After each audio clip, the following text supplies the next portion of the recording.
Hi, my name is Myra, and I'm 31 years old. Before I share my story, I want to make it clear that my husband and I come from wealthy backgrounds.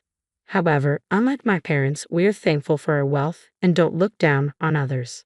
Now, let me tell you about our revenge on my parents. I grew up in a wealthy family, but we didn't always have money. For a long time, my family was middle class. My parents had regular jobs while also trying to run their own business. When I was 7, they quit their jobs to focus on their business full time. The next 3 to 4 years were tough. Sometimes I wouldn't see my parents all day because they were so busy. I felt neglected and held a grudge against them for a long time.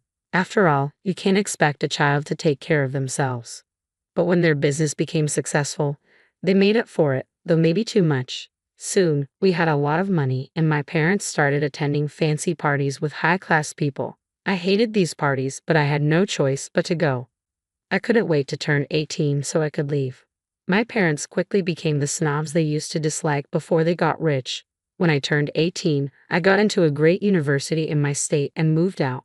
That's where I met my husband, Daniel. At first, neither of us acted or looked like we were rich, and we had a real connection. After about 5 months, we told each other about our wealthy backgrounds and were surprised to learn that our families were part of the same social circles. Daniel's family was even richer than mine. His father, Cyril, was one of the wealthiest men in our state, but he kept his personal life private, so not many people knew about his family. That's why I hadn't heard of Daniel. Daniel also hated being in the spotlight, so he avoided fame. We dated for about a year before meeting each other's parents. We met his parents first, and they were wonderful and accepting of me. Then it was time to meet my parents, so we arranged dinner at their favorite restaurant. Hi Mom, hi Dad, this is Daniel.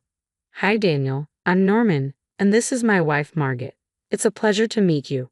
Pleasure to meet you too, Daniel replied. So Daniel, what are you studying? My dad asked. I'm doing media and communication, Daniel said. And what do you plan to do with that? Mom, Dad, this isn't a job interview. Stop interrogating him, I said. It's okay, Daniel replied. I plan on becoming a social media manager. Oh, that's a profession for sure, my dad said sarcastically.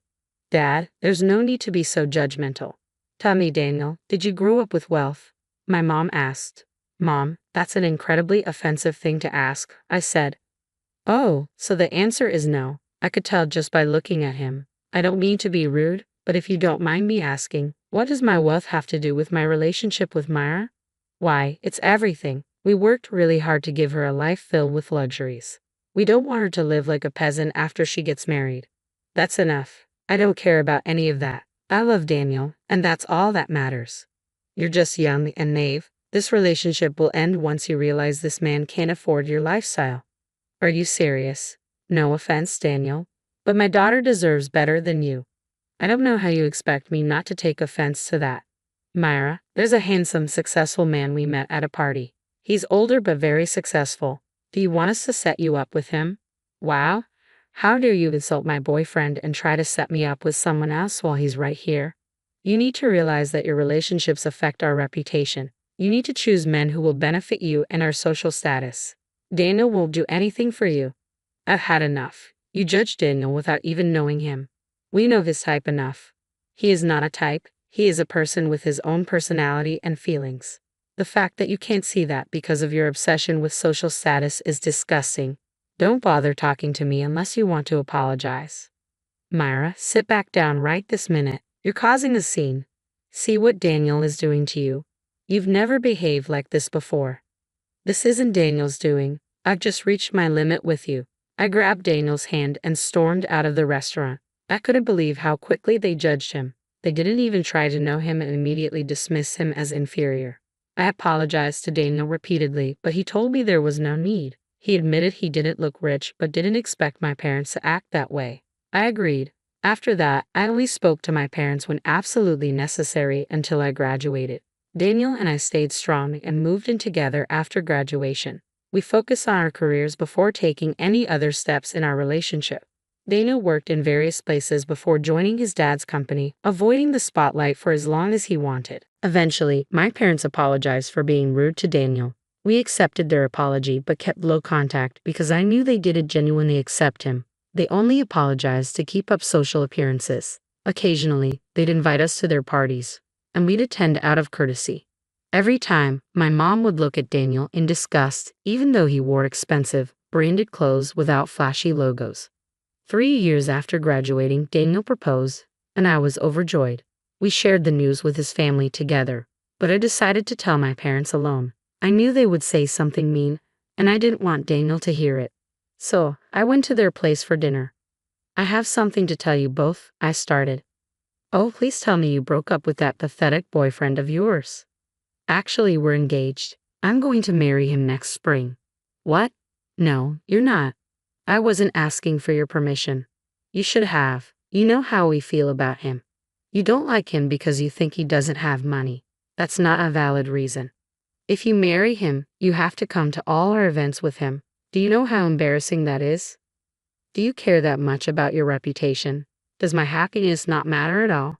You have no idea how hard we worked to get where we are today. We sacrificed everything, and we won't let a man of Daniel's status bring us down. I know exactly how much you sacrificed. I was there. I lived for years without my parents. For people who look down on the middle class, you forget that you were once there. Daniel has the skills and ability to succeed. Why can't you see that we want what's good for you? You don't want what's good for me, you want what's good for you. Don't project your issues onto me. Look, we're very open-minded. But this is where we draw the line. We never imposed our opinions when you were dating Daniel because we thought it was just a fling. But this we cannot accept. That's a lie. You two were the least open-minded people I know. You've done nothing but tell me how bad Daniel is for me throughout our entire relationship. I don't care if you accept that I'm marrying him because it's happening, and you can't do anything about it. We can do something about it. If you marry this man, you will no longer be our daughter. Wow, so you'll disown me if I don't listen to you. You'd rather disown your daughter to save your social status than be happy for her. That's not it at all. We want what's best for you. If you can't see it, then we see no reason to support you. I'd like to see how your poor husband will support you. He's done more for me than you ever did. How dare you? We gave you this life. Don't you dare say we didn't do the best for you.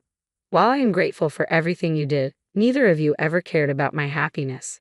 Daniel makes me so happy, and I want to spend the rest of my life with him. Go ahead, disown me. I'll be happier that way because I cannot stand going to any more of your obnoxious parties. I'd like to see how this happiness of yours pays the bills.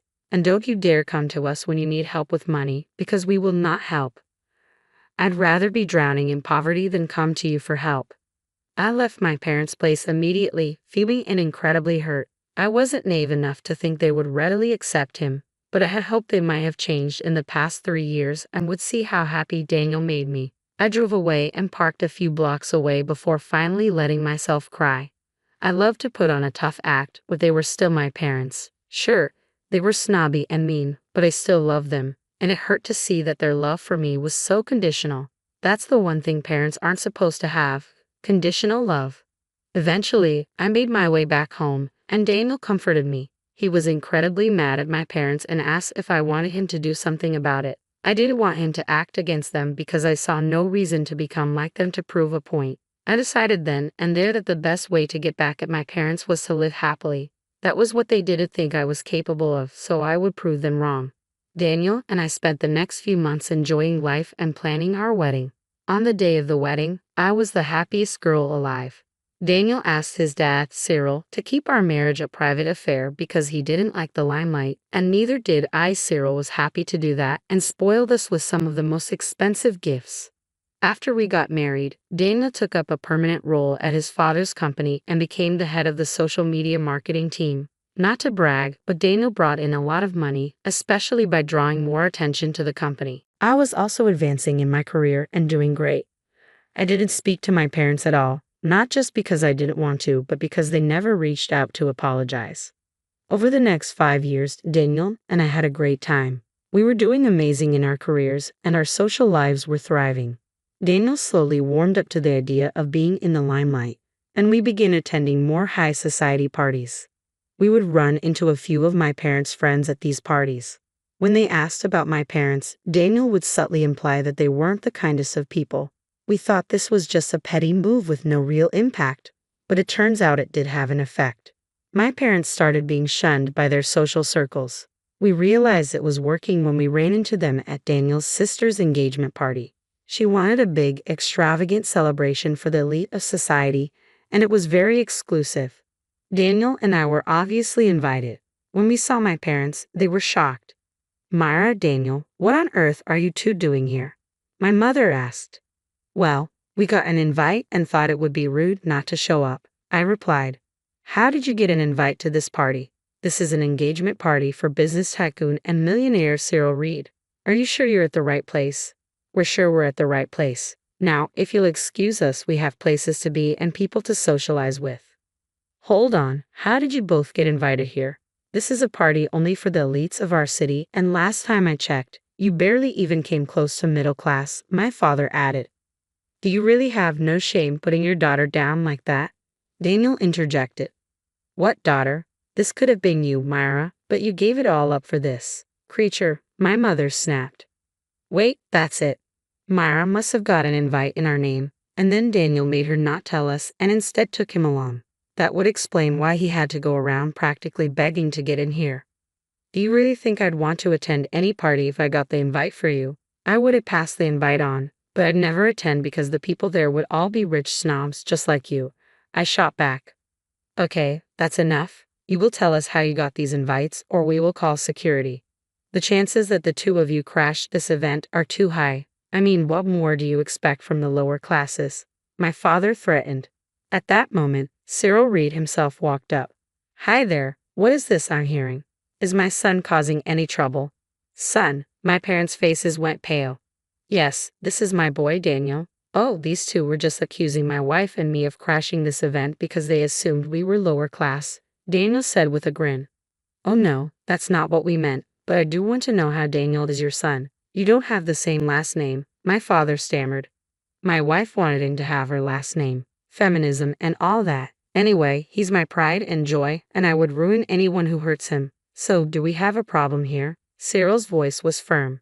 Only one. Why do Daniel and his wife not have glasses of champagne in their hands? Cyril asked with a smile. I like them. They can get their glasses and join me. I need them to meet a few people.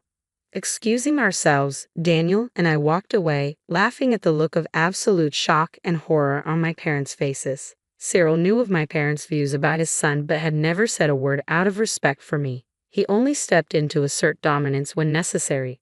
Daniel and I enjoyed the rest of the night, celebrating his sister and her fiancé to the fullest. We socialized a lot, and I ended up making some great friends. I felt free from my parents' snobby behavior, and it felt great. We tried our best to avoid my parents, but that didn't last long. Toward the middle of the event, they found us again. Hey, guys, could we talk for just a few minutes? My mother asked. Oh, I don't know. My dad expects me to be with him, Daniel replied. Yeah, about that. How come you never told us who your dad was? My father inquired. I didn't see why I had to. Besides, you already made up your mind about him. Was there any point in telling you who his father was? I responded. Of course, there is. Do you even know how much power that man has? Wait a minute, is this why we've been getting fewer invitations to social events? My mother asked, panic creeping into her voice. How would we know? Dana replied. Are you really ruining our lives because we didn't know whose son you were? My father demanded. No, that's not why. You treated us like we were low lives because you assumed we were part of the middle or lower class. That is unacceptable, and we see no reason for you to have any sort of social life until you prove yourselves to be better people. Who are you to decide that? My mother snapped. You return us back to our previous status or else. Or else what? You're going to try and ruin our name? Good luck doing that. Hold on, my father interjected. We're sorry. We called you over here just to talk to you and apologize. But we're letting our negative emotions get in the way. We shouldn't have treated you that way, Daniel. Could we make it up to you in any way? Oh, you most definitely could. I want you to leave my sister's engagement party right this minute. What? But we worked so hard to get the invites to this event. My mother exclaimed. I worked hard to show you that I cared and loved your daughter, and you rewarded me by not only treating me poorly, but also disowning her. My father is a kind and genuine man, and he would hate to know that such vile people attended an event of his. Just give us some time to change. I promise we'll be better people, my father pleaded. The time to prove yourself has long since passed. Get out or I will have security come get you, and you know how people will start talking when they see security escorting you out. You're a cruel person, my mother hissed. I'm definitely not as cruel as you. Now get out. I was in awe of the way Daniel stood up for himself. I knew he was holding back out of respect for me, but if there was one thing he hated more than anything, it was people who treated others based on what they could get in return. That was the textbook definition of my parents. My parents thankfully left the event without another word. They knew better than to draw any more attention to themselves. After they left, they texted me to apologize for the way they treated Daniel. Once again, their apology was rooted in their newfound awareness of Daniel's status rather than genuine remorse for their actions. This only made me angrier. I couldn't understand how some people could be so dense and ignorant. This was why I didn't stop Daniel from doing what he did. It didn't take long for people, especially my parents' friends, to notice their absence at the party. They would ask me, and Daniel would explain how he kicked them out and why. People were horrified to learn what my parents were really like. Many of them stopped associating with them afterward. My parents barely saw invitations to any events after that party. As their social standing crumbled, my parents' company began to suffer. Their business depended on these elite events as they supplied many of the products and services required. Becoming social pariahs meant nobody wanted to tarnish their own reputation by associating with them. Realizing they were losing revenue, my parents' apologies turned into curses. They sent us long, hateful texts outlining how I was a disappointment and how I had ruined our family. It hurt at first, but it also felt great to finally put my parents back in their place. As for Daniel and me, we were doing great. We pretty much went back to living our lives normally after the event. We were planning a vacation to Spain within the next 2 weeks to symbolize the start of a new beginning for us, one without my parents involved.